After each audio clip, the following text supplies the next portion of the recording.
자, 이번에 얘기해볼 주제는 혼자 정시를 할 때 많은 데이터들을 여러분이 접하게 될 텐데 그 데이터들을 이제 해석을 할 때 잘못 해석하면 정말 망할 수도 있기 때문에 그렇게 학생들이 저한테 와서 많이 물어보는 것 중에 이제 가장 잘못 해석해서 좀 위험할 만한 것들 그런 것들에 대해서 얘기를 한번 해주려고 해요. 일단은 먼저 얘기해볼까?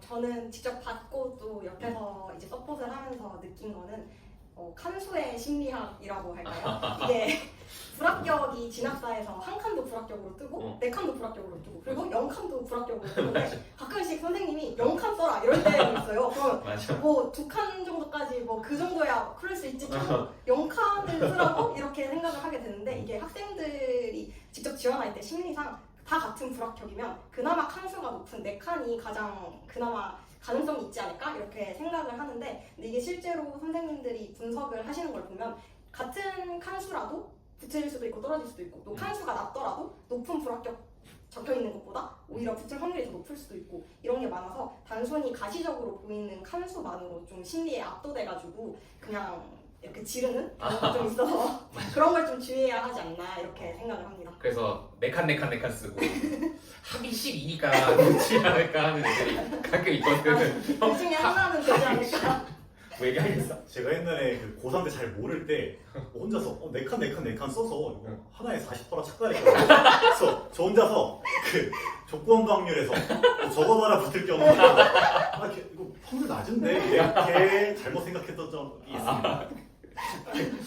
조건만 근데 계산했어? 네, 1-0.6 이거 하나 붙겠는데. 네. 그치. 근데 그럴 수 있지. 그럴 수 있는데 이제 아무튼 그런 칸수 때문에 칸수는 사실상 정말 이제 어떻게 보면 진학사에서 만들어 놓은 공식에서 그냥 나오는 수치일 뿐이잖아. 그리고 그 공식도 그때그때 굉장히 달라지고 그래서 내가 제일 잘 찾는 게 진학사의 그 공식이 오류가 나는 것들이 가끔 있어. 여기가 왜 이런 식으로 계산이 되지? 하면은 모든 학생들은 그 칸수에서 진학사에서 주는 그 칸의 심리 때문에 다 움직이기 때문에 나는 그걸 역이용하지. 얘네들은 이 심리에서 이렇게 움직일 것이기 때문에 그러면 여기가 B겠다 해서 나는 거기를 들어가는 건데 사실 이거는 비밀이지. 사실 이거 알려주면 큰일 나는 비밀인데 아무튼 내가 그런 식으로 찾는데 그래서 칸수만 보고 그것만 보고 쓰면은 이제 좀 문제가 생길 수 있다. 그치? 나도 굉장히 동의하는 거고 어떤 걸 얘기하고 싶어? 저는 정말 매년 이제 마주치는 게 평균 100분위를 가져오셔서 요 정도 성적이면은 여기 붙을 수 있지 않냐, 왜 안 된다고 하시냐 이런 말씀을 굉장히 이제 많이 하십니다. 근데 학부모님들이 많이 하시지? 네, 맞습니다. 근데 이게 사실 너무 모르는 입장에서는 가장 자연스러운 판단이라 생각하고 저도 심지어 아무것도 몰랐던 고3 때는 그런 거 보면서 생각을 했던 것 같아요. 근데 여기에서 이제 잘못된 이유를 2가지만 좀 말씀을 드리자면은 만약에 이제 어떤 대학교가 국수탐 반영비가 아예 똑같고 그리고 이제 입시를 100분위로만 보겠다 하면은 정말 평균 100분위가 그 대학의 커트라인과 완전히 그 일치하는 같이 비례하는 관계일 수 있어요.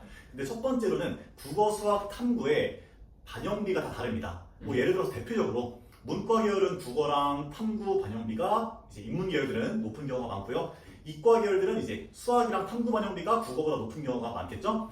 이런 경우에는 똑같은 평균 100분이어도 국어, 과학 잘하는 친구가 더 유리한 거고 그리고 또 결국에 대학을 갈 때는 우리가 특히나 국어나 수학은 100분위가 아니라 표준 점수로 가게 됩니다. 이게 특히나 어떤 경우에 괴리가 커지냐면은 국어나 수학 커트라인이 되게 낮은 경우 이런 경우에는 100분위가 똑같이 90분인데 거기서 표준 점수가 꽤나 정말 한두 문제 차이까지 나는 경우가 있어요. 근데 이런 경우에는 똑같은 100분위 합이라고 해도 표준 점수가 생각보다 엄청 다를 수 있어서 그런 부분에서 이 비교 지표가 맞지 않기 때문에 100분위를 보는 것은 굉장히 위험하다. 쉽게 제가 다시 설명해드리면 매년 그 과목마다 난이도가 크게 달라지는데 왜냐면은 매년 똑같은 난이도로 나오면 사실 그 작년 봐도 상관이 없는데 이제 매년 다르잖아. 어느 해에는 수학이 엄청 어렵고 어느 날 국어가 되게 쉬운 해가 있고 국어가 엄청 어렵고 수학이 쉬운 해가 있는데 그걸 가지고 평균 100분위로 갖다 넣으면은 아주 잘못된 왜곡된 해석을 할 수 있다. 그런 이야기를 하는 것 같고 이제 제가 봤을 때 가장 위험한 거는 이제 뭐냐면 담임 선생님의 말을 듣는 거예요. 왜냐면 그러니까 왜냐하면 이제 담임 선생님들은 이제 어떻게 보면은 도의적인 입장으로 사실 학생들을 이제 정식 컨설팅을 해주시는 건데 담임 선생님들이 이제 결국 프로그램 같은 걸 돌리시는데 담임 선생님들이 돌리는 프로그램들이 굉장히 다양해요. 진학사에서 받는 경우도 있고 UA에서 받는 경우도 있고 뭐 대성, 메가, 이투스 여러 군데서 다 받는 경우가 있는데 제가 그걸 다 돌려봤는데 다 결과가 달라. 다 달라.